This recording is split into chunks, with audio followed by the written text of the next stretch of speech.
Ever since I was 8, I knew I was always gonna be something. I've been writing since I was 12. Boom boom tapping since I was 8.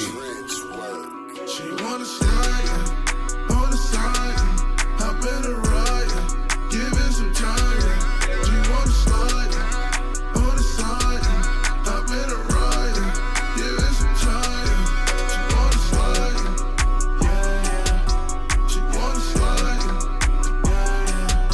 She wanna slide, yeah, yeah. Give it some time, yeah, yeah.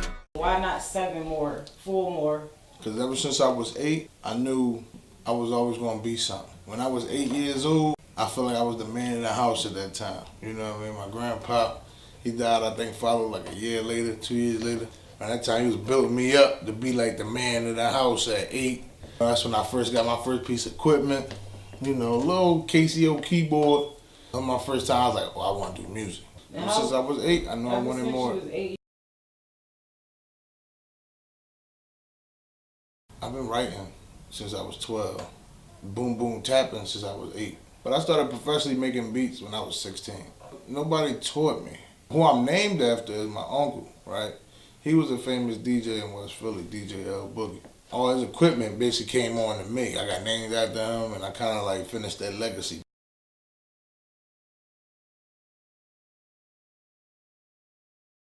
My favorite producers was Timberland, Pharrell, Alchemist, Teddy Riley. I even like some of the South producers growing up too. I liked Zaytoven in the early, when I was in high school. Zaytoven was dope.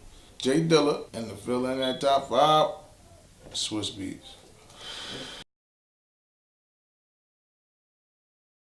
My favorite part of being a producer, going in there, matching vibes, learning the vibes of other different people. When we get together, we sit down and we create. I get the excitement, the fire out of that. All the stats and all that shit is cool, but if you can't sit down and create and invent, it's not worth it to me. Now, as an artist, I'm more of a songwriter. One of my favorite things is being an artist, but performing is fun. It's hard being independent. It got its rewards too. Whatever come in is yours. Somewhere down the line, I'm ready to sign to a major if it did come upon. But at the same time, I feel like everybody know what I got going on, but everybody don't know. Once I get it there, then I take a major. Social media now is a frenzy, so it definitely helps because for the most part, we write direct with the fans, we write direct with the people. We get to turn our fans into family and they get to see our everyday lives and stuff like that. But for the most part, it kills the mystique. No more like, oh, I got this in the tuck, that's all disappeared now. That's 80% good, 20% bad. I got a check on me, nigga. And the guy next to me, nigga. I take respect, never know that. Molly water got this bitch soaking wet. Dripping diamonds, clear water on my neck. Dog jumping way, lifting no flex. Box 2, I got steady connects. When you put money involved, it make it a little tense. You know, you might get a little mistreated because they thinking it as, oh, you only want my buzz. Unless you bring the idea together, you bring the idea to artists or execs, and you try to make a game plan, I think it works better that way. Man, what's going on, Ryan? So I went in last night. I thought it was the verses wanted already, just for the direction. No. I wanted you to create the direction. We waiting on you. You can still pay for the feature, because you can boss up and still do your thing. You know, just make sure your business is good.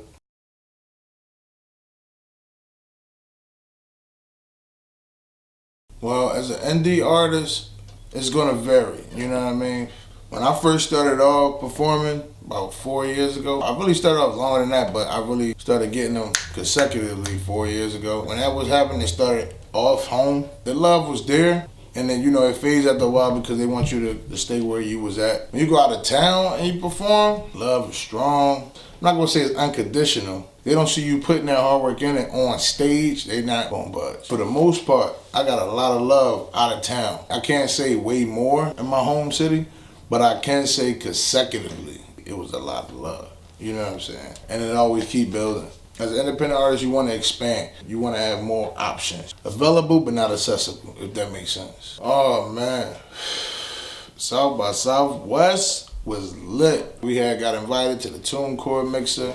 That shit was dope. Nice little professional photo shoots and everything. Got to meet several different artists. Also, we ended up performing. I had a day show, night show at the Ethic Compound. Shout out to Ethic. You know, we ended up linking up, networking, meeting a lot of people. Different dope experience. Venue-wise, I would have to say, that's a good question. I would like to do the Staples Center, Madison Square Garden, Coachella.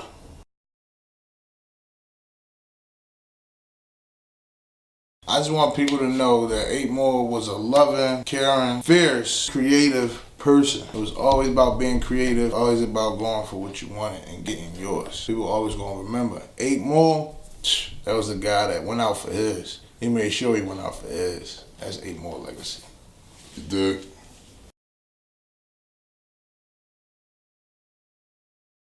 Yeah, shout out to everybody that been fucking with the team 8MP. You know, go follow me right now at 8 More, 8MP, one or the other. You go get all that shit. Go check out all my new music. That's what we do. That's what we about. Shout out to everybody that's fucking with us. Team Commission, you know how we do. Like a